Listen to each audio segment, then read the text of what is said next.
ಅದೇನಿಲ್ಲ ಬಿಡಿ, ನಾಳೆ ರಾಜೀನಾಮೆ ಕೊಡ್ತಾರೆ ಅದು ಇದು ಅಂತ ನೀವ್ ಹೇಳ್ತಾ ಇರೋದು. ಎಲ್ಲಾದ್ರೂ ಅಧಿಕೃತವಾಗಿ ಎಲ್ಲೂ ಇಲ್ಲ. ಇಲ್ಲ ಅದೇನೋ ಗೊತ್ತಿಲ್ಲ, ನಾಳೆ ನಮಗೆಲ್ಲ ಗೊತ್ತಿಲ್ಲ ಅದು. ಇಲ್ಲ ಅದ್ರ ಬಗ್ಗೆ ನಮ್ಗೆ ಗೊತ್ತಿಲ್ಲ. ಅದ್ರ ಬಗ್ಗೆ ನಮಗ್ ಗೊತ್ತಿಲ್ಲ. ಅದ್ರ ಬಗ್ಗೆ ಮಾಹಿತಿ ಇಲ್ಲ, ಗೊತ್ತಿಲ್ಲ ನಮ್ಗೆ ಯಾರು. ಈಗ ನಾವು ಈ ರೋಡ್ ಇದೆಯಲ್ಲ, ನಮ್ ದೇವನಹಳ್ಳಿ ಮಾಲೂರ್ಗೆ ಹೋಗೋ ರೋಡ್ ಇದೆಯಲ್ಲ, ದೇವನಹಳ್ಳಿ ಕೋಲಾರು ವೇಮಗಲ್ಲು ಮಾಲೂರ್ ನಮ್ ಬಾರ್ಡ್ರು, ಆಮೇಲೆ ಹೊಸೂರು ಬಾರ್ಡ್ರ್ ಹೋಗುವಂತ ರೋಡ್ ಇದೆಯಲ್ಲ, ಆ ರೋಡ್ಗೆ ಮಾನ್ಯ ಮುಖ್ಯಮಂತ್ರಿಗಳನ್ನ ಕರೆದು ಪೂಜೆ ಮಾಡ್ಬೇಕು ಅಂತ ನಮ್ ಉದ್ದೇಶ ಇದ್ದಿದ್ದು. ಅದೇ ಪ್ಲಾನ್ ಅಲ್ಲಿ ಇದ್ವು. ಈ ತಿಂಗಳು ಇವಾಗ ಬರೋ ತಿಂಗಳು ಮಾಲೂರ್ಗೇನೋ ಬರ್ತಾ ಇದ್ದಾರೆ ಅಂತ ಡೇಟು ಆಗಿದೆ. 8ಕ್ಕೆ ಅಂತ ಮಾಲೂರ್ ಬರ್ತಾರೆ ಅಂತ ಒಂದು ಡೇಟು ಫಿಕ್ಸ್ ಆಗಿದೆ. ಆ ಸಂದರ್ಭದಲ್ಲಿ ಈ ರೋಡ್ನೆಲ್ಲ ನಾವು ಮಾಡ್ಬೇಕು ಅಂತಿದ್ದೀವಿ. ಖಂಡಿತವಾಗ್ಲೂ ಆ ದಿನಾಂಕವನ್ನು ನೋಡ್ಕೊಂಡು ಮುಖ್ಯಮಂತ್ರಿಗಳನ್ನ ಕರೆದು ಈ ಎಲ್ಲಾ ಕೆಲಸಗಳ ಅಭಿವೃದ್ಧಿ ಕೆಲಸಗಳಿಗೆ ನಾವು ಎಲ್ಲವನ್ನ ಮಾಡುವಂತ ಪ್ಲಾನ್ ಅನ್ನು ನಾವು ಮಾಡ್ತೀವಿ.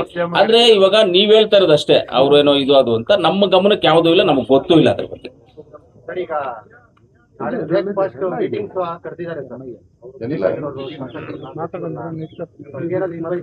ಇಲ್ಲ ನಮ್ಗೆ ಯಾರಿಗೂ ಇನ್ವೈಟ್ ಇಲ್ಲ, ನಮಗ್ ಗೊತ್ತೂ ಇಲ್ಲ ಅದ್ರ ಬಗ್ಗೆ.